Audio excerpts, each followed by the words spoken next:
So today we all are here to present the in-house training for the topic of FLN. Myself Monica, designation PRT, and Ankita, designation PRT. So today our topic is FLN, that is Foundational Literacy and Numeracy, and that introduction has been given by Ankita. जैसे कि सबसे पहले हम FLN की बात करेंगे तो हमें ये पता होना चाहिए FLN किसके अंदर आया है। CBSE ने इसे निपुण भारत के अंदर लॉन्च किया है और निपुण भारत है national initiative for proficiency in reading with understanding and numeracy. मतलब बच्चों को अंडरस्टैंडिंग के साथ नंबर्स और अक्षर का ज्ञान जैसे उन्हें पढ़ना नहीं आना चाहिए। और निपुण भारत का एक स्लोगन भी है, निपुण भारत का सपना सब बच्चे समझे भाषा एवं गणना। मतलब मेन मोटिव क्या है, उन्हें लैंग्वेज सिखाना है और उन्हें न्यूमरेसी सिखानी है। अब हम ये जानेंगे कि FLN के अंदर हमें बच्चों को बताना क्या है। सबसे पहले उन्हें काउंटिंग में कॉम्पिटेंट होना चाहिए, उन्हें काउंटिंग आनी चाहिए, साथ में उन्हें नंबर्स की अंडरस्टैंडिंग होनी चाहिए और सेंस होना चाहिए कि नंबर क्या है। और लिटरेसी में उन्हें साउंड्स एंड सिंबल्स के बीच में डिफरेंस आना है कि अगर सिंबल क्या है और उसका साउंड क्या है। अब हम ये जानेंगे कि FLN की नीड हुई क्यों। कोई तो रीजन होगा ना नीड होने का। सबसे मेन चीज़ क्या है, हमारे यहाँ के जो बच्चे हैं उनका लर्निंग लेवल बहुत लो है और जो ड्रॉप आउट रेट है वो काफ़ी इंक्रीज होता जा रहा है। और साथ में उनकी लैंग्वेज और मैथमेटिक्स जो स्किल है वो बहुत इनअप्रोप्रिएट है। जिससे जैसे आप देख सकते हो तो PPT में डेटा लगा हुआ है। गवर्नमेंट ऑफ इंडिया ने एक सर्वे करवाया था, क्लास 3rd में कुछ सैंपल लिए थे जिसमें 67% बच्चों ने सिर्फ एवरेज परफॉर्म किया था। मतलब बहुत अच्छा परफॉर्म नहीं किया था, सिर्फ 67% बच्चों ने परफॉर्म किया था। और मैथ में 63% बच्चों ने, EVS में 64% बच्चों ने। और जब सेम सर्वे क्लास 5 में हुआ तो उसका जो रेट है बहुत कम हो गया। 5 में कितना हो गया, 58% लैंग्वेज में परफॉर्म किया, एवरेज परफॉर्मेंस था। और मैथ में कितना था, 53%, EVS में 56%। अब अगर बच्चों की परफॉर्मेंस कम होगी और 3rd के बाद 4th, 5th, 6th, 7th में पहुंचेंगे तो उन्हें बहुत पैरालाइज्ड महसूस होगा कि उन्हें कुछ आ ही नहीं रहा है, तो ड्रॉप आउट रेट बढ़ जाएगा। और हमारा मेन मोटिव क्या है, हमें लिटरेसी रेट को 100% लेके जाना है और वो काम हम टीचर्स का है। इसलिए हमें FLN की जो भी नीड्स हैं एंड गोल्स हैं उन्हें अचीव करना है। जैसे भी अंकिता ने बताया कि FLN की नीड क्यों है, हमने देखा है कि सारे ही स्कूल्स में जब बच्चे सेकेंडरी स्कूल में पहुंचते हैं तो वो बहुत सारी कठिनाइयों का सामना करते हैं। तो हमने कोशिश की है कि हमारे जो बच्चे हैं वो एटलीस्ट प्राइमरी लेवल से ही बहुत अच्छी उनकी पकड़ होनी चाहिए, at least reading, writing and numeracy पे। हम बच्चों को काउंटिंग सिखाते हैं तो हमें उन्हें सिर्फ रटना नहीं सिखाना है 1 2 3 4, हमें उन्हें सिखाना है कि 1 कैसे है, 2 कैसे है, 7 किसके पहले आएगा, किसके बाद आएगा। हम ज़्यादातर चीज़ें देखते हैं कि बच्चे सिर्फ उतना ही जानते हैं जितना वो हम उनको बताते हैं, हम उनको उस तरीके से वो चीज़ एक्सप्लेन नहीं करते हैं जिस तरीके से हमको करना चाहिए। इसलिए गवर्नमेंट ने FLN का एक इनिशिएटिव लिखा है। उसके कुछ यूनिवर्सल हमारे ऑब्जेक्टिव्स होते हैं। जैसे फर्स्ट ऑब्जेक्टिव है इसमें making learners competent in doing meaningful reading. हम लोग क्या करते हैं, बच्चों को टेक्स्ट पढ़ने के लिए दे देते हैं, वो लोग सिर्फ उसको ऐसे पढ़ेंगे जैसे इंग्लिश में अगर हम टेक्स्ट दे देते हैं तो वो पढ़ नहीं पाते, पढ़ लेते हैं तो उनको उसका मतलब नहीं पता होता। तो एज अ प्राइमरी टीचर सारे टीचर्स की रिस्पॉन्सिबिलिटी होती है कि जब तक वो ग्रेड 3 में यानी क्लास 3 में वो एंटर कर रहे हैं तो at least they should be competent in doing meaningful reading, developing the basic understanding and competencies related to numeracy and its related concepts. Basic understanding उनको प्लस माइनस की होनी चाहिए। थर्ड है developing skills among the learners to amalgamate their outside school experiences. बहुत सारे बच्चे बहुत different background से आ रहे होते हैं, ठीक है। कोई कोई एक बच्चा है जिसके पेरेंट्स बहुत पढ़े लिखे हैं, तो वो लोग जब स्कूल में आ रहे हैं तो वो ऑलरेडी अपने घर से उतना सारा पढ़ के आ रहे हैं, उनको पता होती हैं चीज़ें। लेकिन कुछ बच्चे होते हैं जिनको कुछ नहीं पता होता। तो FLN में हमको यही करना है कि हम सारे बच्चों को कॉम्पिटेंट बना रहे हैं, ठीक है। इसके बाद हमारी एक्सपेक्टेशंस क्या है एज अ टीचर, तो आप इसमें देखेंगे कि सबसे पहले हम अपनी पेडागोजी पे वर्क करेंगे। पेडागोजी क्या होती है, पेडागोजी होती है हमारा पढ़ाने का तरीका। बच्चे हैं, मुझे उनको एडिशन सिखाना है तो मैं उनको अगर बोर्ड पे 2 + 2 4 बता दूंगी तो उनके दिमाग में जस्ट एक रैंडम कॉन्सेप्ट जाएगा कि हाँ 2 + 2 4 है। लेकिन यही मैं उनको खेल में सिखा रही हूँ कि ठीक है मैंने क्लास में 2 आपके ग्रुप्स बनाए हैं, ये बच्चे 2 यहाँ है, ये बच्चे 2 इस टीम के हैं। अब अगर आपको रही हूँ तो कितने बच्चे हो जाएंगे आप, तो वो बच्चे सीखेंगे। ये एक मीनिंगफुल तरीका है उनको सिखाने का, जैसे कि प्ले वे, एक्सपीरियंशियल लर्निंग। कल हम जब अपनी ट्रेनिंग में गए थे, वहाँ उन्होंने एक्सपीरियंशियल लर्निंग का मीनिंग हमें बताया, लर्निंग बाय डूइंग। बच्चों को करके सिखाना है, ऐसा नहीं है कि बस उनको हम, वो चौक वाला नहीं है कि बोर्ड और चौक का हम उनको सारा बस हमने लिख दिया और वो पढ़ रहे हैं। इसके अंदर हमें अपने करिकुलम पे डेवलपमेंट करना है।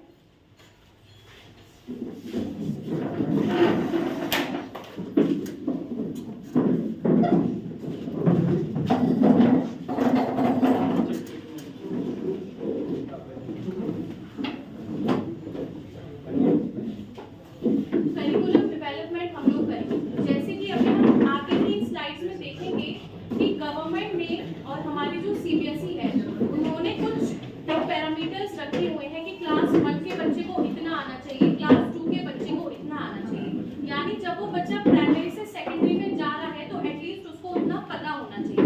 ठीक है, नेक्स्ट आ रहा है हमारा फाउंडेशनल लैंग्वेज एंड लिटरेसी। अब जब हम एफएलएन की बात करेंगे तो सबसे पहले हम स्टार्टिंग करेंगे लिटरेसी से, उनकी लैंग्वेज कैसी है। इसमें कुछ छोटे छोटे पार्ट्स दिए हुए हैं, जैसे कि पहला है ओरल लैंग्वेज डेवलपमेंट। अब बच्चे को हम ओरल लैंग्वेज जब बताएंगे तो विद एक्सप्रेशन उसको बात करना आना चाहिए। जैसे कुछ भी बोल रहा है वो, तो वो क्या बोल रहा है, उसका मीनिंग समझ में आ रहा है या नहीं आ रहा है। जैसे कोई बच्चा है बोल रहा है मैं आज बहुत खुश हूँ, खुश होने के बाद बोल रहा है मैं आज बहुत खुश हूँ, मतलब एक्सप्रेशन तो है ना कि बहुत दुखी है, उसे पता है मैं आज बहुत खुश हूँ, ऐसे बताना चाहिए। और नेक्स्ट हम बात करेंगे डिकोडिंग। डिकोडिंग मीन्स है उसे सिंबल्स और जो साउंड है वो पता होना चाहिए। अगर मैंने बोला ए, मैंने साउंड क्या निकाला ए, बच्चे को पता होना चाहिए कि ए का सिंबल क्या है। मैंने बोला कैट, कैट लिखो, तो कैट का साउंड तो कैट आया, उसे पता होना चाहिए इसमें सिंबल क्या है, CAT। और मैं यहाँ पे सिर्फ किसी सब्जेक्ट की पर्टिकुलर बात नहीं कर रही हूँ, लैंग्वेज की बात कर रही हूँ, चाहे हिंदी है। एक मिनट मैडम, ये कल वहाँ जो ट्रेनिंग आपको अटेंड की है उसी का पार्ट है या फिर आप लोग अलग से डेवलप? नहीं सर, अलग से पहले आप लोग डेवलप? हाँ, आपने तो बोल दिया था पहले से। कल जो होगा वो नहीं था। नहीं, उसमें उन्होंने एफएलएन का बताया था, बट इतना डेप्थ में नहीं बताया। तो डेप्थ में नहीं होगा। नहीं, उन्होंने जस्ट एफएलएन का हमें पैरामीटर्स बस बताए थे। इंट्रोडक्शन बता दिया। अब नेक्स्ट है रीडिंग फ्लुएंसी। तो आप लोग ये नेट से लाए क्या? नहीं सर, हमने पीपीटी बनाई। पीपीटी बनाएंगे सर। अब नेक्स्ट है रीडिंग फ्लुएंसी। अब उन्हें पढ़ना आना चाहिए, कोई टेक्स्ट लिखा हुआ है, यह एक किताब है, बच्चे ने पढ़ लिया यह एक किताब है, उसकी स्पीड सही है, एक्यूरेसी सही है, उसको उसकी मीनिंग समझ में आ गई। एक चीज वो जो इसके पहले आप बता रहे थे और सिंबल आना चाहिए, वो सिंबल नहीं, वो तो लेटर है, सिंबल तो अलग चीज होता है। वो प्राइमरी में वो एक्सपेक्ट नहीं कर सकते हैं, लेकिन उसको ऐसे कर सकते हैं क्योंकि हम लोग हिंदी भाषा भाषी हैं, साउंड सिस्टम उसको बोल सकते हैं। हालांकि इंग्लिश और रीडिंग और ये राइटिंग में या स्पोकन पार्ट में और राइटिंग में जो सबसे बड़ा डिस्क्रिपेंसी है इंग्लिश में, उसका कारण ये है कि जो हम लिखते हैं वो साउंड को रिप्रेजेंट नहीं करता है। अब जैसे आपने कहा कैट, तो सी है लेटर, अब सी का साउंड को रिप्रेजेंट नहीं करता है। कहीं पे सी पे का भी हो जाएगा, कहीं सी पे छ भी हो जाएगा, कहीं और भी श भी हो जाएगा। तो इंग्लिश लेटर जो है साउंड को रिप्रेजेंट नहीं करता है, लेकिन हिंदी जो हमारी भाषा है बहुत वैज्ञानिक है, साइंटिफिक है, तार्किक है, लॉजिकल है, कि जो हम बोलते हैं वही लिखते भी हैं। का लिख रहे हैं तो का ही बोलेंगे उसको, ना वो साइलेंट होगा ना उसका साउंड चेंज होगा। सर, इसमें हम बच्चों को ऐसे सिखाएंगे कि सी का साउंड क प्रोनाउंस कब करेगा। इसमें जब वो वॉवल के आगे आ रहा है, जैसे काउ, COW वॉवल है तो काउ है, साइबर लिखेंगे तो वाई है, तो सी का साउंड सी प्रोनाउंस कर रहा है। हम उनको डिफरेंशिएशन कराएंगे, बट एटलीस्ट हम वहां तक उनको पहुंचाएं कि वो प्रोनाउंस करना सीखे, वो लिखना सीखे। स्टार्टिंग में हम बच्चे को ABCD लिखना सिखा रहे हैं। जैसे मैंने बोला ए, तो बच्चे को पता हो कि ए का सिंबल कैसे बनेगा। प्राइमरी की तब ये स्टार्टिंग करवाएंगे। एक लेटर कैसे? हाँ, ए लेटर कैसे सर? सिंबल जो है ना इंग्लिश में अलग चीज है। हाँ, वो साउंड को रिप्रेजेंट करता है और इसकी पढ़ाई अलग है। आपकी पढ़ाई और स्पेशलाइजेशन जो होता है इंग्लिश का ऑनर्स में, वहाँ से स्टार्ट होता है। आप स्टैंडर्ड इंग्लिश डिक्शनरी जब आप देखेंगे तो उसमें फोनेमिक ट्रांसक्रिप्शन होता है, यानी कि जो वर्ड लिखा हुआ है, लेटर स्पेलिंग है, उसको कैसे प्रोनाउंसिंग करेंगे वो सिंबल के रूप में वहाँ लिखा रहता है। उसको कहते हैं symbol of sound is called phonemes, इसको उसको फोनेमिक ट्रांसक्रिप्शन कहते हैं। तो कुछ सिंप्लीफाइड मेथड डिवाइस किया है लोगों ने प्राइमरी सेक्शन को पढ़ाने के लिए, उसको फोनिक्स कहते हैं। फोनिक्स का पढ़ना हाँ तो केवी में लागू है, कहीं और हायर लेवल से लिया गया है, मतलब केवीएस से ऊपर जा करके, जैसे पता नहीं एनसीईआरटी वगैरह किसने डिवाइस किया हमको पता नहीं है, लेकिन वहाँ भी थे तो फोनिक्स सिस्टम ने इंट्रोड्यूस किया है। हालांकि जो स्टैंडर्ड फोनेमिक ट्रांसक्रिप्शन है उससे तो अलग हट करके किया है, सिंप्लीफाइड वे में शायद कुछ किया है। और तो वो फोनिक्स भी आपको लागू करना है, और जैसे जैसे आप ट्रेनिंग में जाएंगे डिफरेंट लेवल पे इंडक्शन कोर्सेज में, तो आपको वो फोनिक्स वाला बताया जाएगा, या डिफरेंट लेवल का वर्कशॉप होगा प्राइमरी के लिए, रीजनल लेवल पे, क्लस्टर लेवल पे, उसमें आपको बताया जाएगा।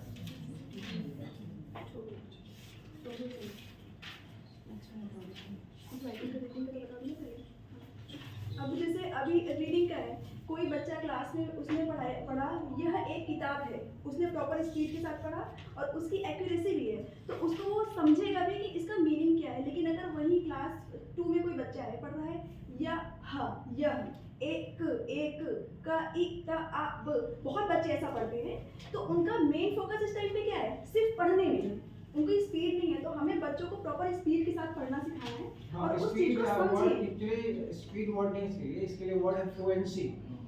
तो फ्लुएंसी एक्चुअली ये कहा जाता है कुछ लोगों को, बड़े बड़े लोगों को भी, पढ़े लिखे लोगों को भी, और जो एजुकेशन सिस्टम में टीचर्स को भी, खास करके अगर उनका स्पेशलाइजेशन नहीं है तो they confuse speed with fluency.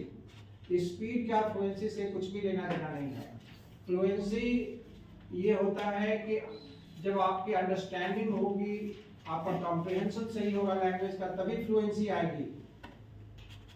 Speed आप देखेंगे बड़े लोगों को भी और बच्चे को तो स्वाभाविक है कि बहुत स्पीड से पढ़ेगा, लेकिन पढ़ेगा तो पढ़ने का तरीका ऐसा होना चाहिए कि केवल खुद नहीं समझ में आए, जो सुनने वाले हैं उनको भी समझ में आए, उसको कहते हैं फ्लुएंसी। यानी कि पॉज कहाँ देना है, पंक्चुएशन मार्क्स कहाँ होना है, इंटोनेशन कैसा होना है, और स्ट्रेस कहाँ पे होना है, वो सारा चीज आएगा तभी फ्लुएंसी होगी। उसमें हो सकता है स्पीड थोड़ा धीरे भी रहे, लेकिन वो क्लैरिटी होनी चाहिए और वो सुनने ऑडियंस को भी कॉम्प्रिहेंसिबल होना चाहिए, वो भी समझ सके। तो वो लैंग्वेज में ये सारी बातें आती हैं, और वो केवल इंग्लिश के साथ नहीं, हर एक भाषा के साथ भी है, वो हिंदी के साथ भी वही चीज है। तो ये तो बहुत बड़ा हमारा लिमिटेशंस है पूरे एजुकेशन सिस्टम में। मैं यहाँ स्पेसिफिक अपने विद्यालय की बात नहीं कर रहा हूँ, या मैं केवल केवीएस की बात नहीं कर रहा हूँ, और ये हर जगह देखेंगे यूनिवर्सल है।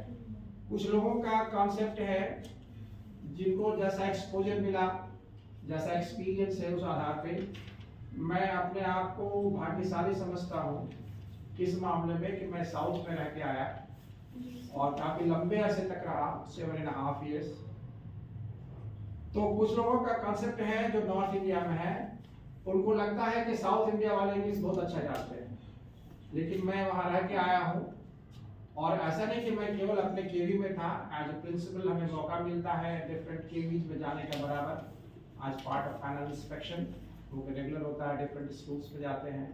सीबीएसई में भी जो इंस्पेक्शन होता है उसमें भी नॉन केवीज में भी जाते थे, अच्छे अच्छे प्राइवेट स्कूल्स में, डीपीएस वगैरह में भी जाते थे। तो ऐसा कुछ भी नहीं है कि साउथ इंडियन में को इंग्लिश बहुत अच्छे से आती है। इंग्लिश बोलते हैं, उनमें हेजिटेशन नहीं होता है, क्योंकि वो आदत बना हुआ हिंदी उनको आती नहीं है, या तो अपनी मातृभाषा बोलेंगे तेलुगु अगर आंध्र प्रदेश की बात करें तो, या फिर इंग्लिश बोलेंगे दूसरी भाषा। तो इंग्लिश बोलते हैं स्वाभाविक रूप से, लेकिन उसमें ना एक्यूरेसी होती है, ना कहीं नॉलेज का कॉन्सेप्ट होता है, केवल बोलते हैं, ना लिखने में भी नहीं आता है। हाँ, कुछ भी नहीं है, बस केवल ऊपर से दिखता है। क्योंकि हमारे नॉर्थ इंडिया वाले लोग आदत नहीं है, स्वभाव में इन्वायरमेंट वैसा नहीं है, तो स्वभावतः वो हिंदी बोलते हैं तो इंग्लिश जब बोलने की बारी आती तो स्वाभाविक है थोड़ी सी परेशानी होगी, हेजिटेशन होगा। फ्लुएंसी नहीं, वहाँ वही फ्लुएंसी की बात हम कर रहे हैं, वहाँ फ्लुएंसी होती है लेकिन एक्यूरेसी नहीं होती है। उनको लैंग्वेज नहीं आता है, ना ग्रामर का कंसेप्ट है, कुछ भी नहीं है, ना हैंडराइटिंग अच्छी है, ना स्पेलिंग सही है। जो परेशानी हमारे नॉर्थ इंडिया के बच्चों में है वही परेशानी साउथ इंडिया में भी है। तो ये जो मिसकॉन्सेप्ट है, ऐसा इसलिए है कि एक्सपोजर नहीं मिला, मौका नहीं मिला लोगों को जाने का। तो देखते हैं, बोलते हुए सुन लेते हैं। बच्चे की तो बात छोड़ दीजिए, टीचर का भी वही हाल है। जैसे हमारे टीचर इंग्लिश बोलने में परेशानी महसूस करते हैं, वहाँ के टीचर की भी वही हालत है। वही बात है, फ्लुएंसी है, बोल तो लेते हैं लेकिन वो कितना सही बोलते हैं उनको खुद नहीं पता। बेसिक ग्रामर तक नहीं आता है टीचर्स को। चलिए कंटिन्यू। तो अभी हमने फाउंडेशनल लिटरेसी के बारे में देखा। इसके अंदर एक और कॉन्सेप्ट है, that is foundational numeracy. So foundational numeracy means the ability to reason and to apply simple numerical concepts in daily life problem. इसका मतलब ये है कि एक बच्चा है जो मैथमेटिक्स के बारे में कुछ नहीं जानता है, एक बच्चा है जो एक ऐसे एनवायरनमेंट से आ रहा है जिसके पापा ऑलरेडी, मतलब कुछ होते हैं ना ऐसे लोग जो डेली एनवायरनमेंट में, जैसे किसी का बेटा है सब्जी वाले का, उसको पता है कि मेरे पापा सब्जी बेच रहे हैं, उसको वो बेसिक कॉन्सेप्ट्स आ रहे हैं। लेकिन जब हम प्राइमरी में किसी बच्चे को ले रहे हैं तो हमें उनको बेसिक कॉन्सेप्ट सिखाने हैं। इसके अंदर हम बहुत सारे देखेंगे, जैसे शेप्स और स्पेशल अंडरस्टैंडिंग। कोई भी शेप हम उनको सिखा रहे हैं, हम उनको सर्कल सिखा रहे हैं, रेक्टेंगल सिखा रहे हैं, ट्रायंगल। यहाँ पे बेसिकली बात प्राइमरी की हम लोग कर रहे हैं। आपने जो चीज़ बोली सर, वो बात आप कर रहे हैं साउथ की, दैट इज उनके एनवायरनमेंट में है वो चीज़, उनके पेरेंट्स पहले से बोल रहे हैं। यहाँ पे प्राइमरी में हमको उनको सब सिखाना पड़ेगा। नॉर्थ इंडिया में ये इशू है कि यहाँ के बच्चे हिंदी एनवायरनमेंट में पल रहे हैं, हमारे बच्चे हिंदी ही बोल रहे हैं शुरू से, इसीलिए उनकी फ्लुएंसी ना स्पीड है ना ग्रामर बहुत बाद में आ रही है। पहले उनको हम बेसिक इंग्लिश तो सिखाएं, वो अपना नाम बोलना सीखें। अभी हम लोग यहाँ आए हैं, हमने देखा है फर्स्ट क्लास के बच्चे को अपने नाम की स्पेलिंग लिखनी नहीं आती। वो बेसिक चीजों की आप फर्स्ट क्लास की बात कर रहे हैं, 10th में भी ऐसा बच्चा मिलता है। जी सर, पर यही तो प्रॉब्लम है ना सर, यही प्रॉब्लम है जिसको हमको टैकल करना है। हम लोग प्राइमरी क्लासेस को we take it for granted. Yes sir, और ये चीज वो इसलिए कि डांट तो पड़ता नहीं है, ज्यादा इंग्लिश प्रिंसिपल आ जाएंगे तो वो तो डांट देंगे, एक आदमी कोई और बाहर से अफसर आके डांट दे।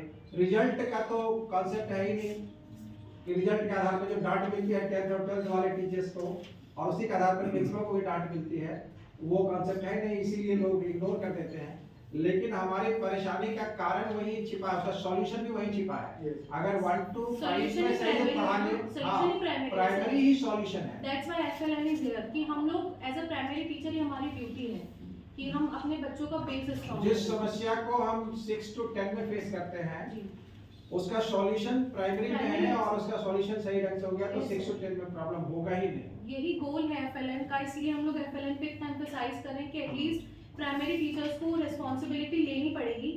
तभी हमारा फ्यूचर 6 to 10 बच्चा क्या कर रहा है उसमें वो बहुत बाद में है, उनका बेसिक अच्छा नहीं है तो वो कुछ नहीं। वैसे कल आपका जो ओरिएंटेशन प्रोग्राम हुआ काफी कुछ बताया होगा, क्योंकि जो कोर्स मटेरियल तैयार किया गया था वो ऑलमोस्ट सेम था, और कुछ स्पेसिफिक टॉपिक को छोड़ करके कि एफएलएन प्राइमरी वाले के लिए है। अदरवाइज ओरिएंटेशन जो है to acquaint you with the system, वो रिसोर्स मटेरियल सेम था, टीजीटीज के लिए भी, पीजीटीज के लिए। मैं कल टीजीटीज वाले में था, परसों पीजीटी का था, और कल 3 जगह पीआईटी का था साइमल्टेनियसली। आपका रामगढ़ कैंप में था, एशी मैडम आई होंगी, और धनबाद में था एक जगह, और एक जगह कहाँ था, जा भी रहा होगा वहाँ, तो आर से कोई आ भी नहीं सके क्योंकि डेट एक ही डेट में रखा गया था। तो ये अभी जो फाउंडेशनल न्यूमरेसी की बात आप कह रहे हैं, और हमारे मैथ के टीचर सब बैठे हुए हैं। फाउंडेशनल न्यूमरेसी में बेसिक जो फंडामेंटल ऑपरेशंस है मैथमेटिक्स का वो 4 ही है, और बहुत सिंपल है, एडिशन, सब्ट्रैक्शन, मल्टीप्लिकेशन और डिवीजन। वैसे जब हायर लेवल थोड़ा सा आगे बढ़ते हैं कि स्टेप, तो पता चलता है कि उसमें से 2 ही स्टेप है, एडिशन और सब्ट्रैक्शन। क्योंकि मल्टीप्लिकेशन जो है वो रिपीटेड एडिशन है, और डिवीजन जो है रिपीटेड सब्ट्रैक्शन है। तो इस तरह से अंडरस्टैंडिंग कराना बच्चे को, और उसमें प्रैक्टिस के थ्रू उनको स्किल बनाना है। सर अभी आप जैसे मल्टीप्लिकेशन की बात करें कि वो रिपीटेड एडिशन है, तो ये जब हम बच्चों को सिखा रहे हैं ना टेबल्स, तो बच्चे क्या कर रहे हैं, रट रहे हैं 13 का टेबल रट रहे हैं, उनको नहीं पता है 13 टू कैसे बना है। रटना तो पड़ेगा, लेकिन अंडरस्टैंडिंग भी होनी चाहिए कि ये टेबल है क्या चीज, सर, कैसे वही बना, understanding यानी कि की अगर बात भूल भी कर रहे गए तो फिर से अपने से उसको रिकॉल कर सके, अपने से पूरा कर सके और अपने से टेस्टिंग भी कर सके। कि एक अगर केवल रट के लिखा तो लिखने के बाद वो उसको ठीक चेक नहीं, क्रॉस चेक नहीं कर सकता है, लेकिन अगर अंडरस्टैंडिंग रहेगी कि ये टेबल बना कैसे Yes, है sir, तो क्रॉस चेक खुद कर सकता है।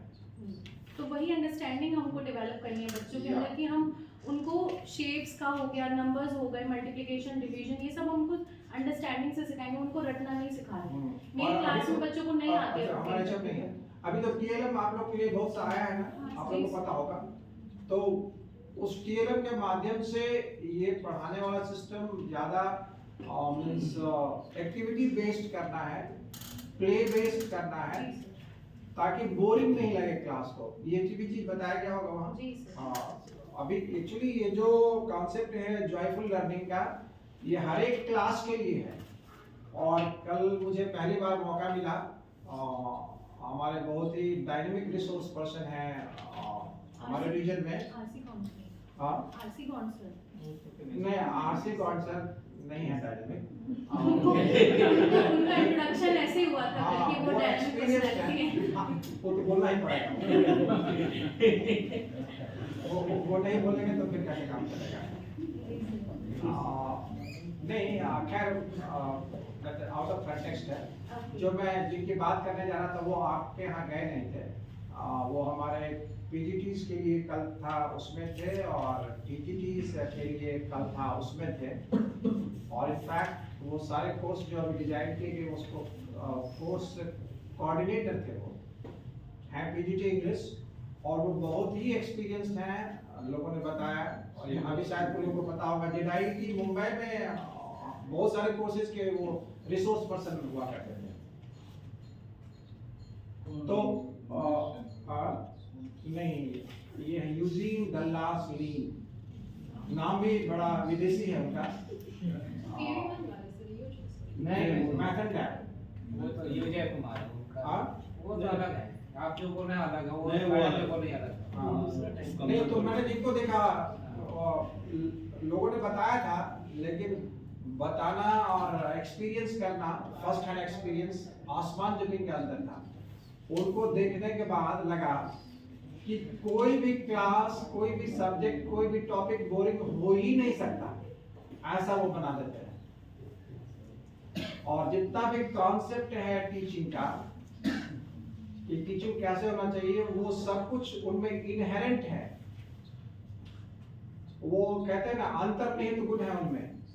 तो हमें लगता है कि वैसे टीचर्स का क्लास, और उन्होंने बताया भी, और हर एक टीचर से रिक्वेस्ट किया, सारे नए TGTs थे वहाँ, 72 पार्टिसिपेंट्स थे, 71 कहाँ से थे, मैडम है हिंदी वाले। हाँ, तो उन्होंने रिक्वेस्ट किया कि आपका क्लास कैसा हो रहा है, आपके प्रिंसिपल उतना अच्छा फीडबैक नहीं दे पाएंगे, और जो पैनल इंस्पेक्शन में आते हैं वो तो नहीं ही दे पाएंगे। आपका सबसे अच्छा फीडबैक कौन दे सकते हैं? आपके कलीग। तो आपके जो बेस्ट कलीग हैं उनसे रिक्वेस्ट कीजिए कि आपके क्लास में बैठें और आप उनसे फीडबैक लीजिए, वो आपको बेस्ट फीडबैक देंगे, क्योंकि उनमें कोई हेजिटेशन नहीं होगा, उनमें ट्रस्ट होगा, फ्रेंडशिप के कारण वो जो कमी होगी वो आपको बताएंगे। तो एक्चुअली ये सुझाया भी जाता है कि हर एक टीचर को दूसरे टीचर का क्लास ऑब्जर्व करना चाहिए, कुछ ना कुछ यूनिक चीजें मिलेंगी, आपको लगेगा कि एक ही पॉइंट से ही ये चीज अच्छी है, वो अपने आप में शामिल कर सकते हैं। तो इसी तरह से हमारे पास अगर 30 टीचर हैं तो एक एक क्वालिटी भी सब में स्पेसिफिक रहा सीखने लायक, तो 30 क्वालिटीज तो आप में आप हो जाएगा ना। तो लर्निंग ऐसे ही होता है, इम्प्रूवमेंट ऐसे ही होता है। कहीं उसके लिए अमेरिका जाने की जरूरत नहीं, साउथ इंडिया भी जाने की जरूरत नहीं है, आप ढूंढेंगे तो यही हो जाएगा, अपने ही विद्यालय में हो जाएगा। लेकिन ये एटीट्यूड की बात है, ये एटीट्यूड अपनाना पड़ेगा, अपने आप को चेंज करना पड़ेगा। ये सब जो बेसिक क्वालिटीज है, और ये ह्यूमन वैल्यूज है, ह्यूमन क्वालिटीज है, और टीचर्स के लिए बेसिक क्वालिटीज है, ये सब आपको अपने आप में शामिल करना पड़ेगा। यानी कि सीखने की इच्छा, desire of learning is a life long process, वो कभी समाप्त नहीं होता, कोई भी परफेक्ट नहीं हो सकता है और कोई भी कभी कंप्लीट नहीं हो सकता है। तो हमेशा सीखने की अगर इच्छा है तो जो लगता है कि आपको खराब से खराब टीचर हैं उनसे भी एक आध बात सीखने को मिल सकती है, लेकिन आप में वो उस तरह से बन के आप जाएंगे तब तो उनके क्लास को ऑब्जर्व कीजिए, जो बात एक आध अच्छी लगे वो आप अपने में शामिल कर लीजिए, तो देखिए आप में इम्प्रूवमेंट खुद हो जाएगा। आप चलिए आगे बढ़िए।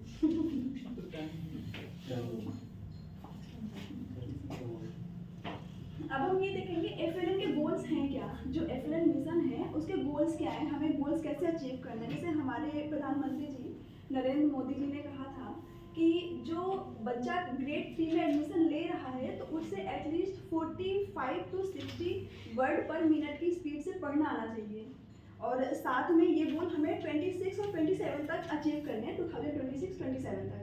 तो उसके लिए जैसे कि अभी बाल वाटिका कॉन्सेप्ट हमारे गवर्नमेंट स्कूल में 2020 वाली नीति के बाद आया है, उसके पहले नहीं था। और मुझे लगता है कि जो बाल वाटिका का कॉन्सेप्ट है एफएलएन के गोल को अचीव करने के सबसे मेन गोल है, क्योंकि हम यहाँ पे बच्चे को स्कूल में बैठना सिखा रहे हैं, थोड़ा सा कुछ नंबर्स के बारे में बता रहे हैं, उन्हें स्टेप्स के बारे में बता रहे हैं। तो बाल वाटिका में जब बच्चा हो तो एटलीस्ट उसे 10 नंबर तक काउंटिंग आनी चाहिए, साथ में उसे 2-3 अल्फाबेट्स की रीडिंग आनी चाहिए, CAT कैट हम बाल वाटिका में सिखा सकते हैं, जो राइमिंग वर्ड्स होते हैं ना, CAT कैट, BAT बैट, इस टाइप के वर्ड्स हमें बाल वाटिका में सिखा देना है। जब वो ग्रेड 1 में इंटर करेगा तो उसे ये नहीं लगेगा कि मैं कहाँ आ गया, मतलब उसे कुछ नयापन नहीं लगेगा, तो वो सीखने में थोड़ा उत्साहित भी रहेगा, अच्छे से सीखेगा। तो जब ग्रेड 1 में हमें क्या सिखाना है, 99 नंबर्स तक सिखाना है, और साथ में जो सिंपल एडिशन और सब्ट्रैक्शन है उसे परफॉर्म करना है। बाल वाटिका 3 इयर्स का है। हाँ, 3 साल पहले पढ़ता है, 3 साल उसके बाद क्लास 1 में क्लास 1 में आता है, जिसे मतलब सर ये जो एफएलएन का एनसीईआरटी में था, हमने उसी से ये स्लाइड उठा ली। एफएलएन जो है फर्स्ट 3 इयर्स ऑफ स्कूलिंग जो है बिफोर क्लास 1, हाँ उसके बाद फिर क्लास 1 and 2, ये 5 इयर्स है एफएलएन का टारगेट हाँ कि 5 साल में ये सारी चीजें बच्चे को आ जानी चाहिए, ताकि क्लास 3 में जब पहुंचे तो वो लर्निंग, उसकी रियल लर्निंग स्टार्ट हो। हाँ, उसकी रियल लर्निंग क्लास 3 से स्टार्ट होती है, और जब ग्रेड 2 में आएगा तो उसे एटलीस्ट 999 तक की काउंटिंग के बारे में पता हो, और साथ में 45 to 60 वर्ड पर मिनट की स्पीड से पढ़ना आने लगे।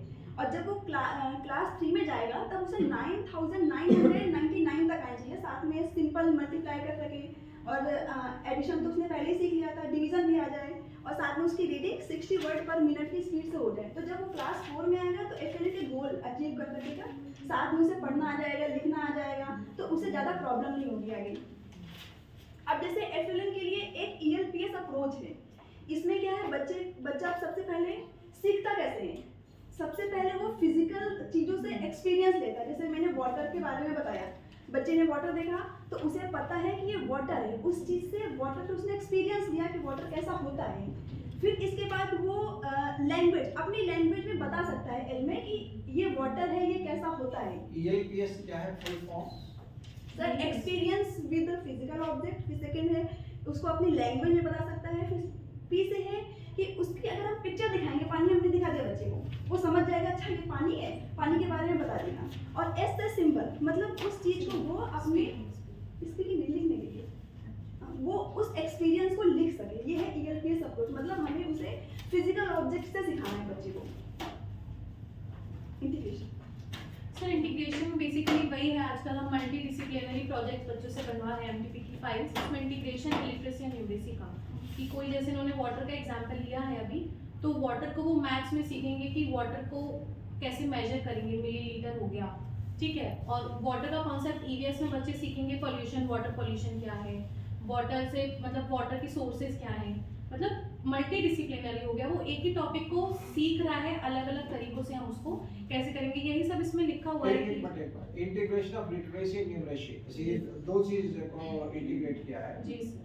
लैंग्वेज और मैथमेटिक्स हाँ को। हाँ, लैंग्वेज में हिंदी इंग्लिश आ गई, और अब तो 3rd क्लास तक का है ना ये एफएलएन, तो 3rd क्लास तक हम बच्चे को EVS एक कोई पर्टिकुलर डोमेन नहीं है, हम उसको हिंदी इंग्लिश में EVS पढ़ा रहे होते हैं ना 3rd क्लास तक के लिए। वो 4th क्लास में EVS आती है, तो फिर वो हम उसको इंटीग्रेट करेंगे वहाँ से। ये तो लैंग्वेज वाली बात हो रही है ना, अभी हिंदी और इंग्लिश।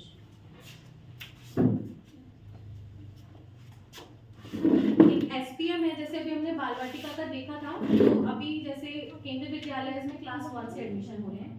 एसपीएम उन बच्चों के लिए है जो डायरेक्टली क्लास 1 में आ रहे हैं। ये 3 महीने का स्कूल प्रेपरेशन मॉड्यूल है, जिसके अंदर हम बच्चों को सिर्फ बेसिक चीजें जो हम उनको बाल वाटिका में सिखाते, जो बच्चे नहीं वो कर पाए हैं, उनको हम एसपीएम के थ्रू कराएंगे। ये 3 months play based interim for all grade 1 students जो भी ग्रेड 1 में एडमिशन ले रहे हैं। इसमें हम उनको क्या करेंगे, क्या एलिमेंट्स हैं इनके, activities and works book around sound, word, alphabet, colour, shapes, at least वो देख के बता पाए कि हाँ ये ट्राइंगल है, ये रेक्टेंगल है।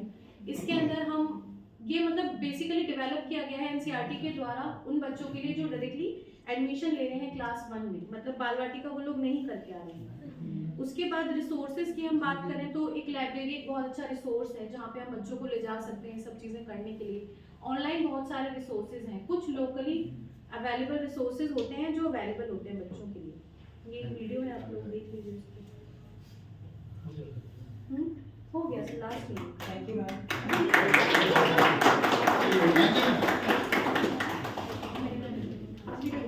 वीडियो देखो, 2 मिनट की है बस।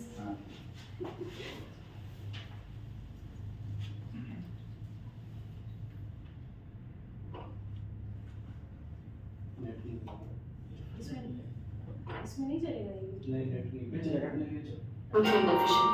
इसलिए multivitamins every day. And I advise tasty. नहीं चलेगा।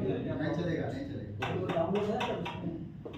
नहीं जी, YouTube पे है सर, YouTube Put up पे। time दे।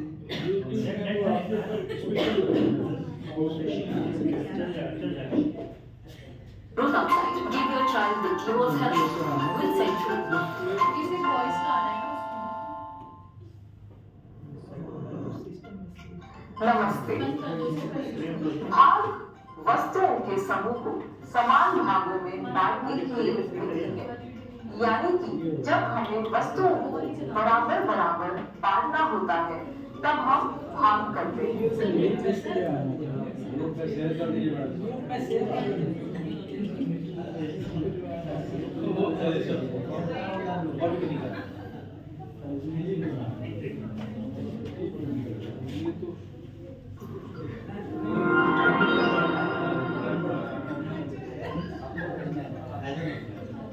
नमस्ते।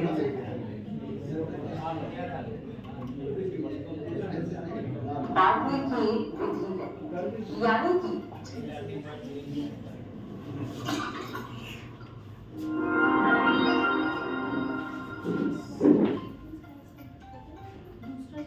नमस्ते।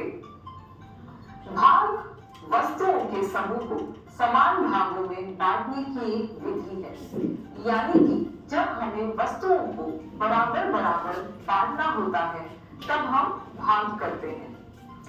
आज हम बहुत ही दिलचस्प टूल यानी सॉर्टिंग रिंग और क्यूब्स का उपयोग करके भाग सीखने जा रहे हैं। गतिविधि का उद्देश्य छात्रों में भाग के विभिन्न तरीकों के बारे में समझ विकसित करना है। हमारी किट में 3 रंगों के 3 सॉर्टिंग रिंग्स हैं। ये रिंग्स कुछ इस प्रकार खोले और बंद किए जा सकते हैं। इस तरह एक रिंग को 2 रिंग्स के रूप में भी प्रयोग किया जा सकता है। इस गतिविधि में सॉर्टिंग रिंग्स के साथ भाग करने के लिए एक अन्य टूल पेस्ट एंड ब्लॉक्स की यूनिट क्यूब्स का इस्तेमाल करेंगे। यूनिट क्यूब्स संख्या में कुल 100 है। हम गतिविधि की शुरुआत कुछ रोचक प्रश्नों से करेंगे। उदाहरण के लिए मेरे पास 6 पेंसिल हैं। एक पेंसिल को 2 बच्चों के बीच बराबर बराबर बांटना है, तो प्रत्येक बच्चे को कितनी पेंसिल मिलेंगी? इसके लिए 2 बच्चों को एक पेंसिल दें। बच्चों से पूछें कि कितनी पेंसिल बची। फिर बची पेंसिलों में से एक पेंसिल दें और ऐसे तब तक दोहराएं जब तक सभी पेंसिल समाप्त ना हो जाएं। इस तरह प्रत्येक बच्चे को 3 पेंसिल मिलेंगी। इसी तरह 15 पेंसिल को अब 3 बच्चों के बीच बराबर बराबर बांटना है, तो प्रत्येक बच्चे को कितनी पेंसिल मिलेंगी? आइए इसी तरीके के और सवाल हमारे पास मौजूद सॉर्टिंग रिंग्स की सहायता से और प्रभावी तरीके से हल करें। छात्रों को अपनी पसंद की कोई भी दो संख्या चुनने के लिए कहिए। मान लीजिए 9 और 3 और हमें 9 को 3 से भाग करना है। यहाँ 9 भाज्य और 3 भाजक है। अब हम भाजक की संख्या के बराबर सॉर्टिंग रिंग्स लेंगे, यानी 3 सॉर्टिंग रिंग्स, और इस प्रकार रखेंगे। अब हम भाज्य की संख्या के बराबर यानी कि 9 क्यूब्स को अपने पास कुछ इस प्रकार अलग कर लेंगे। सबसे पहले 3 सॉर्टिंग रिंग्स में एक क्यूब रखेंगे, कुछ इस तरह।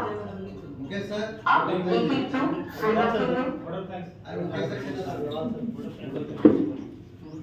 अब धन्यवाद ज्ञापन करने के लिए मिस्टर अमित कुमार को मैं आमंत्रित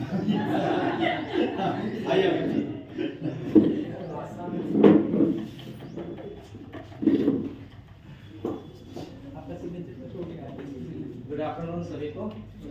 आज का सेशन एफएलएन का मैडम के द्वारा बहुत अच्छा रहा, काफ़ी इंफॉर्मेटिव रहा और आप सभी को बहुत बहुत धन्यवाद अच्छे तरीके से सुनने के लिए और समझने के लिए। ठीक है, अब आप लोग अपने घर जा सकते हैं।